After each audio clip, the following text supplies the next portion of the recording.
Je lis du livre de Matthieu chapitre 24 au verset 2 ce qui suit. Voyez-vous tout cela? Je vous le dis en vérité, il ne restera pas ici pierre sur pierre qui ne soit renversé.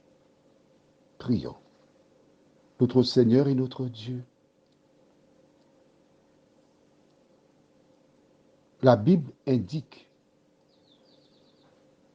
par les lèvres de Jésus qu'il ne restera pas une pierre sur l'autre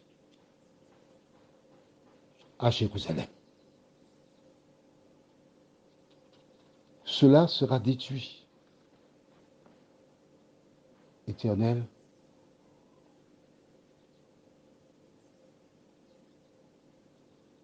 nous sommes surpris par cette déclaration.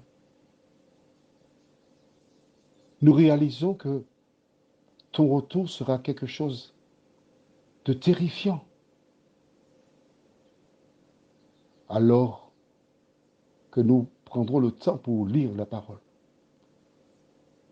Merci de nous éclairer afin que nous la comprenions et que nous soyons prêts pour ce grand jour, nous t'en prions.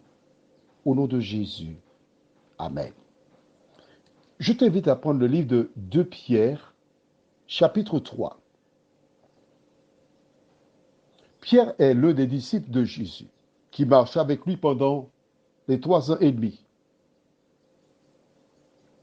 Et il fait une déclaration complémentaire qui nous aide à mieux comprendre celle de Jésus. De Pierre chapitre 3, et nous lisons à partir du verset 10. Le jour du Seigneur viendra comme un voleur. En ce jour, les cieux passeront avec fracas. Les éléments embrasés se dissoudront.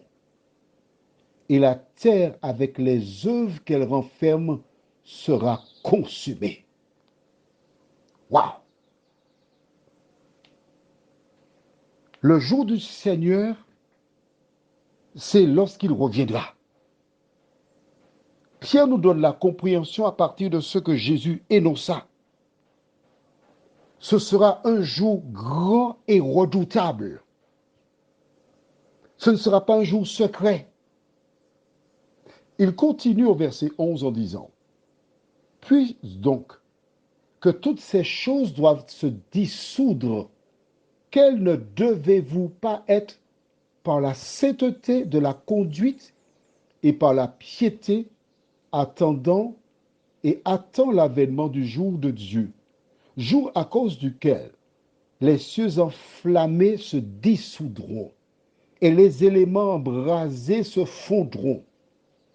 Voilà comment les choses vont se passer, dit-il. » Cette parole que nous venons de lire, qu'est-ce qu'elle nous indique? Elle nous indique que tout va griller. Revenons maintenant dans Matthieu chapitre 24. Et je lis à nouveau verset 2. Mais il leur dit, « Voyez-vous tout cela? Je vous le dis en vérité, il ne restera pas ici pierre sur pierre qui ne soit renversée. » Exactement ce que Jésus déclara au verset 2, Pierre nous donne plus de détails. La question est toujours, quand cela arrivera, tous les cas seront déjà scellés. Il ne sera plus possible de changer de camp. Je te pose une question. Où seras-tu? Prions. Notre Seigneur et notre Dieu, tu nous indiques de manière claire et précise comment les choses se passeront lors de ton avènement. Nous savons que la ville de Jérusalem, celle qui existe aujourd'hui, est déjà différente de celle qui, jadis, reçut Jésus. Mais tu nous dis que le jour vient où toutes ces choses disparaîtront. Mais ce qui se passera à Jérusalem se passera aussi en Guadeloupe, en Guyane, en Europe, en Afrique, aux États-Unis, à la Martinique. À travers cette lecture, Seigneur, je comprends que celle et celui qui attend Jésus ne doit pas s'attacher aux biens de ce monde. Celle qui attend Jésus ne peut pas avoir des demeures qui n'ont rien à envier à l'Élysée ou à la Maison Blanche. Mais nous devons faire preuve d'humilité, simplicité et utiliser les fonds que tu mets à notre disposition pour faire du bien à celles et ceux qui sont autour de nous. Merci pour ta parole, Seigneur. Et qu'elle porte ce fruit, nous t'en prions, au nom de Jésus et pour ta gloire éternelle. Amen. Je te souhaite une bonne journée.